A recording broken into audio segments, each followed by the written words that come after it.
नमस्कार, आदाब। आप देख रहे हैं खबर अड्डा और मैं हूं आपके साथ सुंबुली राम। दोस्तों, जिस बात का डर था वही हुआ। वक्फ मामले पर आज फिर से सुनवाई हुई, जिसके बाद से कई सारे मुद्दे सामने निकल करके आए जो ये दिखाते हैं कि वक्फ की लड़ाई आसान नहीं है। लेकिन आज की सुनवाई में जजों की पीठ ने सरकार की तो जमकर क्लास ली है, क्योंकि सरकार सीजीआई को धमकाने की गुस्ताखी कर रही थी। लेकिन इसके अलावा एक और बड़ी खबर यह रही कि अब इस केस पर सीजीआई खन्ना नहीं सुनवाई करेंगे। जी हां दोस्तों, इस वक्त की बड़ी खबर यही है और इस पर आम आदमी पार्टी के विधायक अमानतुल्लाह खान भी बिफर पड़े हैं। तो तमाम बातें जानने के लिए हमारे साथ वीडियो में आप अंत तक बने रहिएगा। दोस्तों, लगातार वक्फ संशोधन का विरोध होने के बावजूद भी मोदी सरकार ने अपने मन की करते हुए कानून को लागू तो करवा दिया, लेकिन एज यू ऑल नो अब भी ये कानून सुप्रीम कोर्ट में अटका पड़ा है। और जिस तरह से पिछले 2 सुनवाई में सीजीआई खन्ना ने मोदी सरकार को आईना दिखाया है, उसके बाद सरकार की हालत काफी खराब होती नजर आ रही है।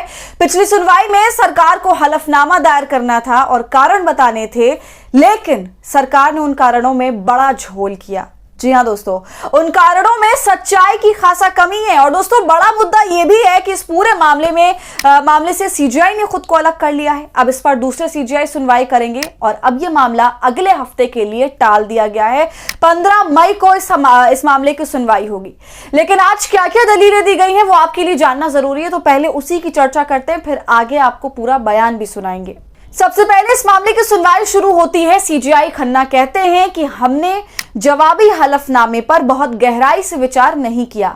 हाँ, आपने पंजीकरण के संबंध में कुछ बिंदुओं उठाए हैं और कुछ विवादित आंकड़े दिए हैं जिन पर कुछ विचार करने की आवश्यकता होगी। आपने कुछ पहलुओं पर विचार किया है, लेकिन उन्हें स्पष्ट करने की आवश्यकता है। मुझे अंतरिम चरण में कोई निर्णय या आदेश सुरक्षित रखने की आवश्यकता नहीं है। इस मामले की सुनवाई उचित समय पर करनी होगी और ये मेरे समक्ष नहीं होगी। यानी कि सीजीआई खन्ना अपने आप को इस पूरे मामले से हटा रहे हैं। उनका ये कहना है कि अब दूसरे जजेस इसकी सुनवाई करेंगे। लेकिन आज सुनवाई के दौरान सरकार की तरफ से जो हलफनामा दाखिल हुआ, उसमें सरकार ने सीधे तौर से सीजीआई को धमकी दे डाली है।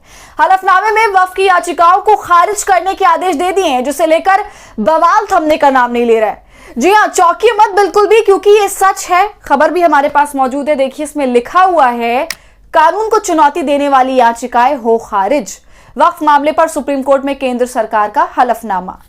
तो देख रहे हैं आप दोस्तों, जो सरकार पहले तो सुप्रीम कोर्ट के आगे सुनवाई के दौरान घुटने टेकने के लिए मजबूर हो चुकी थी और इतना ही नहीं बल्कि मोहलत मांगने के लिए गिड़गिड़ा रही थी, उसी सरकार ने अपने हलफनामे में सुप्रीम कोर्ट को आदेश जारी किया है कि आप याचिकाओं को खारिज कर दीजिए। भाई, ये तो हद ही हो गई। क्या इसी तरह ये सरकार काम करती है? पहले तो जब खुद के मतलब का फैसला नहीं आता, तब ये सुप्रीम कोर्ट की आलोचना करते हैं। सुप्रीम कोर्ट को ही सिखाने बैठ जाते हैं कि आप सरकार के कामों में दखल मत दीजिए, वरना हम भी आपके कामों में दखल देंगे।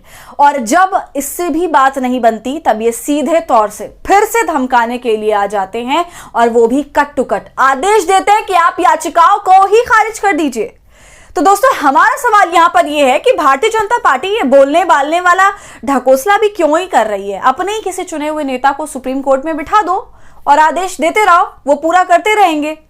इसके अलावा दोस्तों, हलफनामे में सरकार ने और भी जो मुद्दे उठाए हैं, उस पर भी सीजीआई खन्ना ने कटाक्ष किया और साफ कहा कि मोदी सरकार की तरफ से हलफनामा 1332 पेजों का दाखिल किया गया है।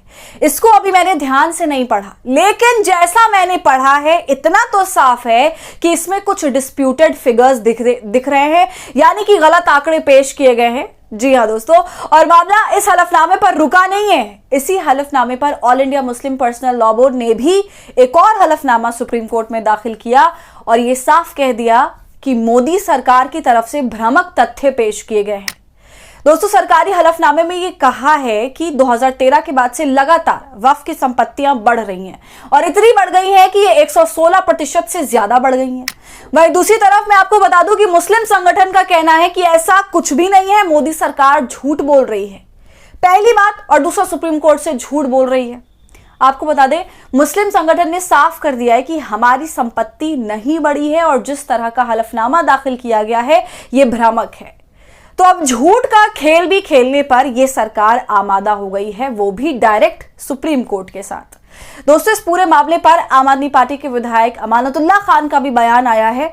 सुनिए वो क्या कुछ कह रहे हैं। देखिए, आज जो है चीफ जस्टिस साहब ने उसमें नई बेंच बनाने के लिए कहा है तो 15 को नई बेंच बनेगी। अब उसमें क्योंकि उन्होंने ये भी कहा है कि जो एफिडेविट सरकार ने दिया है हमने वो ठीक से पढ़ा नहीं है, क्योंकि वो रिटायर हो रहे हैं उन्होंने कहा है। तो नई बेंच इसको सुनेगी, जस्टिस गवई की अध्यक्षता में वो सुनेगी।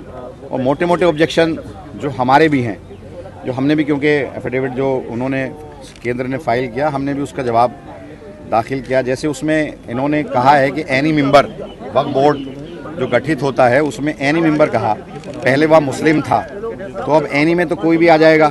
तो पहले वो मुस्लिम था, मुस्लिम एमएलए, मुस्लिम एमपी, मुस्लिम बार कौंसिल, मुस्लिम मुतवल्ली, तो ये था, तो इन्होंने वो ख़त्म करके एनी कर दिया। दूसरा जो नेशनल वक्फ कौंसिल है उसके अंदर 20 मुस्लिम एमएलए हुआ करते थे, 20 मुस्लिम मेंबर हुआ करते थे, अब 20 को हटा के इन्होंने 22 कर दिया, 10 मुस्लिम होंगे और 0 to 12 जो है वो एनी कोई भी होगा।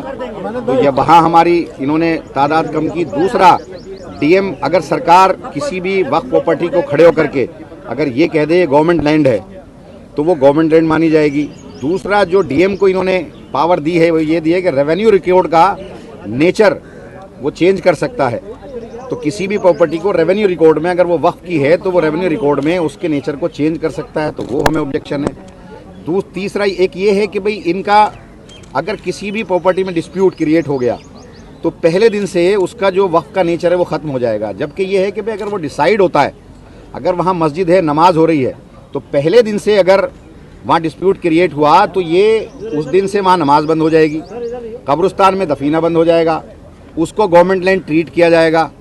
जबकि होना ये चाहिए कि अगर उस पर कोई डिस्प्यूट है और जब तक के कोर्ट का आखिरी वर्डिक्ट नहीं आता, फैसला नहीं आता, तब तक वहाँ उसका नेचर चेंज नहीं होना चाहिए जो अभी तक होता था। अगर नमाज वहाँ हो रही है तो नमाज होती थी, दफीना वहाँ हो रही है दफीन, तो कोई भी डिस्प्यूट क्रिएट कर देगा। तो ये मोटे मोटे जो हैं, और वक्फ भाई जो यूज़र है हमारा उस पर ऑब्जेक्शन है ही, मेंबर जो बोर्ड का कॉन्स्टिट्यूशन है उस पर है ही। तो अब कोर्ट ने कहा है, आज जस्टिस जज साहब ने ये कहा है कि जो रोक चली आ रही थी वो ऐसे ही रहेगी, कोई उस पर छेड़छाड़ नहीं करेगा, लेकिन नई बेंच उसको सुनेगी। तो दोस्तों, सीजीआई खन्ना की तो अब रवानगी हो रही है इस केस से, और सीजीआई के पद से भी 13 मई को उनका रिटायरमेंट है। इसके बाद जस्टिस बीआर गवई इस पद को संभालेंगे और 15 तारीख को वक्फ की सुनवाई में शामिल भी होंगे। लेकिन अब जो गौर करने वाली बात है वो यही है कि मामला टलता जा रहा है। अब पता नहीं कब तक इस पर सुनवाई होती रहेगी। तो दोस्तों, आगे क्या क्या होगा ये तो देखने वाली बात है। आपका इस पूरे मामले पर क्या कहना है, हमें अपनी राय कमेंट कर जरूर बताएं। वीडियो पसंद आई हो तो इसे लाइक और शेयर करें और खबर अड्डा को यूट्यूब पर सब्सक्राइब कर लें।